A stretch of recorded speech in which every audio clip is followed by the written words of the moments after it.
Malintikan ka talaga, patay yung receiver. Pare, VIP, huwag kang ganon. Hindi! Mababa VIP. Hi everyone! Matatandaan na ang VIP driver ay nanakit dahil lamang nasingitan siya ng isang multicab. Dahil doon ay tinanggalan na siya ng lisensya at isinuko na itong SUV na may plate number 10. Sa video na ito ay tingnan natin kung paano nagbukang basang sisiw itong may kayabangan na driver ng VIP sa Pilipinas. Panoorin natin ang video na ito. Dahil sa pag-abuso sa kapangyarihan na gumagamit ng protocol plates ay ipinagbabawal na ni Acting Secretary ng DOTR Giovanni Lopez ang paggamit nito sa kanilang ahensya. Kanina pong umaga naglabas kami ng kautusan. Naglabas po ako ng kautusan ng isang memo sa lahat ng DOTR officials kasama ng ating sectoral at attached agencies. Pinagbabawal ko po ang paggamit ng protocol plates. Alam naman po natin na yung paggamit ng protocol plates, wangwang o blinkers, naaabuso. Abuso sa mga kapangyarihan yung ibang nasa gobyerno. Nangyari po ito dahil ang driver ng VIP ay nanakit dahil nasingitan lamang siya ng multicab. At hindi lang pala iyon, dahil bukod sa blinker ay ginamit din pala ng VIP na ito ang plate number 10 sa isang sasakyan na hindi naman talaga 10 ang plaka.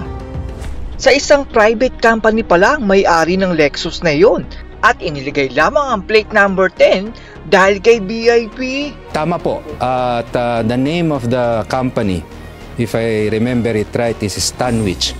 No? At yung aspetong pong yan, yung pag-imbestiga sa paglabag ng batas trapiko, iiwan ko po sa LTO dyan. Magaling din ang ginawa ng LTO dahil pinapasuko nila ang ginamit ng sasakyan at ang driver. Nagpalabas kami ng show cause order kahapon regarding dyan. At nagbibigay ako ng within the day para isurrender nila yung sasakyan at yung driver dito sa LTO main office. Pagdating ng hapon ay dumating na ang kotse na Lexus at ang driver. Pero katakatakang tinanggal ang plate number 10 at pati ang mga blinker ay binaklas din. In-expect ko na sinurrender to kasama yung plaka. Kasi kung legitimate o anuman ang kailangan sinurrender lahat. Hindi yung isosurrender nila yung sasakyan, blinker nakatanggal. Kaya parang may lokohan eh. Meron silang blinker.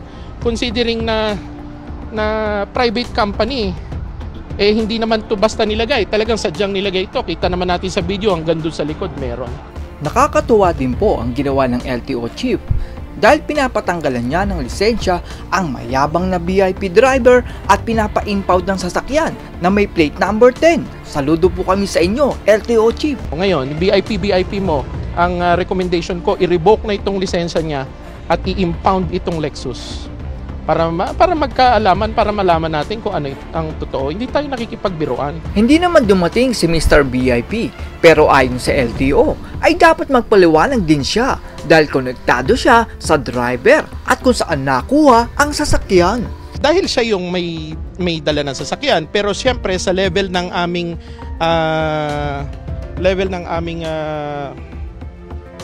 power, yung sasakyan at driver lang kasi yun lang naman ang ng LTO.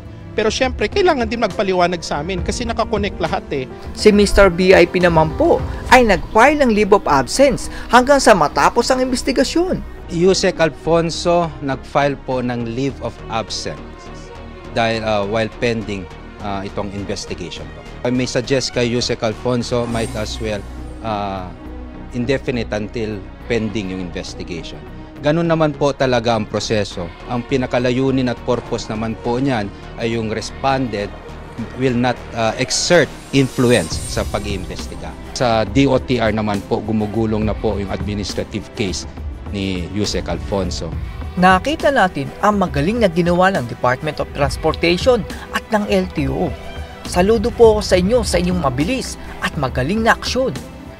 Tingin ko ay dapat alisin na yung Yusek na VIP na yan.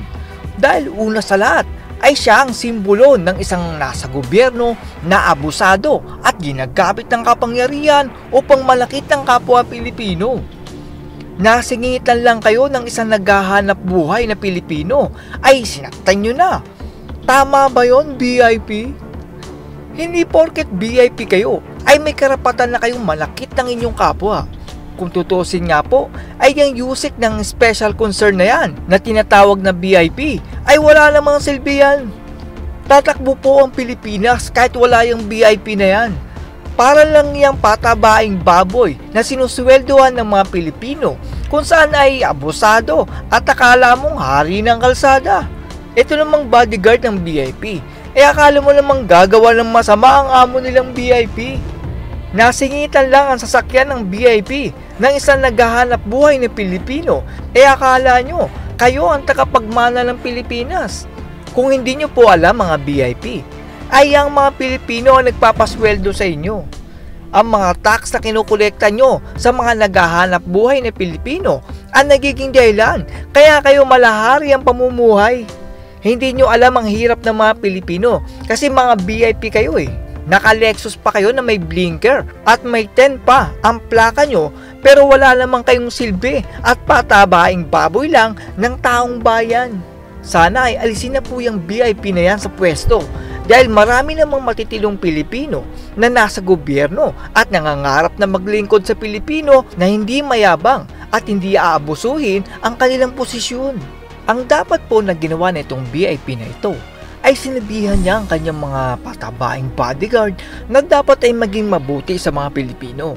Sila ang nagpapasweldo sa kanilang mga VIP at dapat ay paglingkuran nila ang mga Pilipino dahil kaya nga sila nasa pwesto ay bilang isang public servant. At hindi po ibig sabihin na VIP kayo ay hindi na po kayo pwedeng masingitan. Lahat po tayo ay may pupuntahan at hindi po kayo hari ng Pilipinas na dapat ay bauna kayo. Hindi naman kayo emergency. Marahil ay kaya po nagmamadali itong VIP na ito ay dahil tanghali na silang gumising at may meeting na pupuntahan. Kung may meeting po pala kayong mga VIP, ay sana inagahan nyo ang gising nyo para hindi kayo natatraffic. Ang mga Pilipino ay pumipila ng mahaba sa mga sakayan at naghihintay ng pagkatagal-tagal araw-araw. Ganun po kahirap ang pinagdadaanan ng mga Pilipino araw-araw po yun Samantalang kayong mga VIP kayo ay gusto nyo po na hindi matraffic at kayo palagi ang nasa unahan.